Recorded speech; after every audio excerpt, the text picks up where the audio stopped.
দেখুন 42টা সিটি প্রার্থী দেওয়ার মতো যে অর্থের প্রয়োজন হয়, প্রথম কথা সেই অর্থ আমাদের নাই।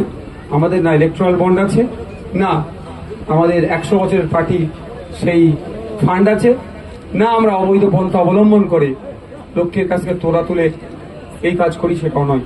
আমাদের যতটুকু সামর্থ্য আছে আমরা দিয়েছি। তবে বহরমপুর শুধু নয়, আরো কটা বিষয় আলোচনা আছে, সেটা এখনই আমি ফাইনাল বলবো না, আলোচনার স্তরে আছে। আজ মিডিয়ার মাধ্যমে জঙ্গিপুরবাসীকে কি বার্তা দেবেন? প্রথম বার্তা দেব যে সামনের মাসে 7 তারিখ ভোটে অংশগ্রহণ করুন, স্বতঃস্ফূর্তভাবে গণতান্ত্রিক উৎসব গণতান্ত্রিক প্রক্রিয়ায় পালন করুন। সাথে সাথে আমরা অনুরোধ করব ইন্ডিয়ান সেকুলার ফ্রন্টের মনোনীত প্রার্থী জনাব শাহজাহান বিশ্বাস সাহেবের পক্ষে অর্থাৎ খাম চিহ্নে ভোট দিয়ে বিপুল ভোটে জয়যুক্ত করুন। আগামী দিনে লোকসভার মধ্যে গিয়ে জঙ্গিপুর সহ মুর্শিদাবাদবাসীর যে চাওয়া পাওয়া অভাব অভিযোগগুলো আছে সেগুলো উত্থাপন করে সেখানে গিয়ে তাদের এখানকার মানুষের যেগুলো প্রয়োজন আছে সেগুলো যাতে ছিনিয়ে নিয়ে আসতে পারে গণতান্ত্রিক প্রক্রিয়ায়, সেই লড়াই নিয়ে জিতে থাকবে। সাথে এটা আমি আরেকটা কথা বলবো জঙ্গিপুরবাসীকে, ভোট আসবে ভোট যাবে, আত্মীয়তা যেন না আমাদের কারো বিনষ্ট হয়। রাজনৈতিক নেতারা সবসময় চাই মানুষের বিভেদ করো, মানুষের মধ্যে লাগিয়ে দিতে চাইবে শুধু ক্ষমতা দখলের জন্য। আমরা ওই ক্ষমতা দখল করতে চাই না। তবে এই একটা স্লোগান আমরা কোনোদিন এই একটা স্লোগানকে আমি ব্যক্তিগত বলছি, আমি খুব মান্যতা দিই না। এই লড়াই চাই, লড়াই করে বাঁচতে চাই, দিনের শেষে মানুষ ক্ষতিগ্রস্ত হচ্ছে। এই কাজে কেউ নিয়োজিত হবেন থাকবেন না আপনারা।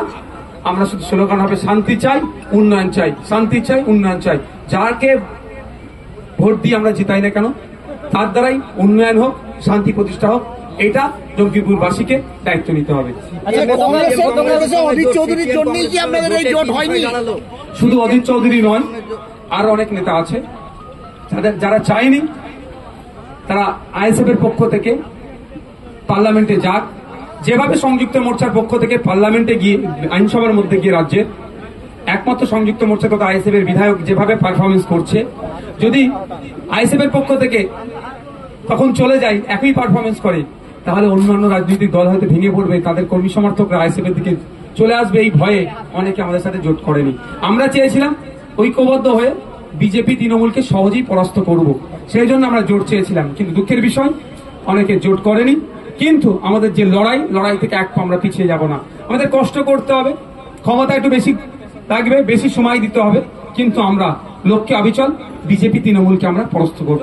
রাজ্যে কতগুলি আসনে লোকসভা কেন্দ্রে আপনারা প্রার্থী দিচ্ছেন? এখন পর্যন্ত 17টিতে দিয়েছি। আপনাদের মুর্শিদাবাদে আমরা 2টো লোকসভা, মুর্শিদাবাদ লোকসভা জনাব হাবিব শেখ দাঁড়িয়েছেন, এক্স বিএসএফ সেনা তিনি, এবং জঙ্গিপুর লোকসভাতে শিক্ষানুরাগী সমাজসেবী ব্যবসায়ী জনাব শাহজাহান বিশ্বাস সাহেব দাঁড়িয়েছেন। এবং একটা উপনির্বাচন ভগবানগুলো উপনির্বাচনে শিক্ষক তিনি মাস্টার মশাই মুর্শিদুল আলম সাহেব আমার যিনি বাদিকে দাঁড়িয়েছে তিনি কন্টেস্ট করছেন। এবং রাজ্যের বাকি আর টোটাল মিলিয়ে লোকসভাতে আমরা 17 জায়গায় এখনো পর্যন্ত প্রার্থী দিয়েছি।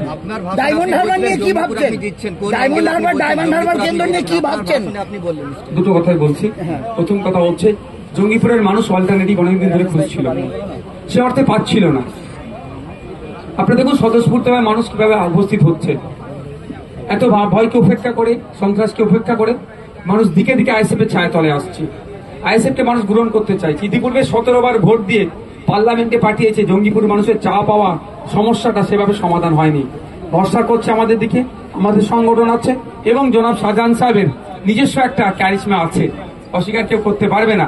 সেই ভোট 3টে জায়গার ভোটকে ঐক্যবদ্ধ করে, এবং এটাও বলে রাখি বিজেপি তৃণমূলের অত্যাচারের কারণে যারা বড় ফুলে ভোট দিয়েছিল তারাও বুঝতে পেরেছে যে এই বড় ফুল আর জোড়া ফুল আলাদা নয়, এটা বিজেমূল। সেই ভোটটাও ফিরে আসবে আইএসএফ এর দিকে। অর্থাৎ এতগুলো ইকুয়েশন আমার কাজ করছে, আমাদের ভোট আমাদের পক্ষে আসবে। 4 তারিখে রেজাল্ট খামচিহ্ন এখান থেকে জিতছে। দ্বিতীয় কোশ্চেন যেটা আছে ডায়মন্ড হারবার নিয়ে কি ভাবছি, ডায়মন্ড হারবার নিয়ে তো অলরেডি আমাদের ভাবা আছে। আইএসএফ ওখান থেকে লড়াই করছে এবং ওই সিটে যথেষ্ট আমরা লড়াই দেব। মানুষকে যদি ঠিকঠাক ভোট দেওয়ার সুযোগ হয়, বুথ র্যাগিং না হয়, বুথ জ্যাম না হয়, মানুষকে প্রভাবিত না করে, সুষ্ঠুভাবে যদি ভোট দেওয়ার জায়গা থাকে, এই আপনারা রেকর্ড করে রাখুন, ডায়মন্ড হারবার থেকেও অভিষেক ব্যানার্জিকে আমরা পরাস্ত করছি।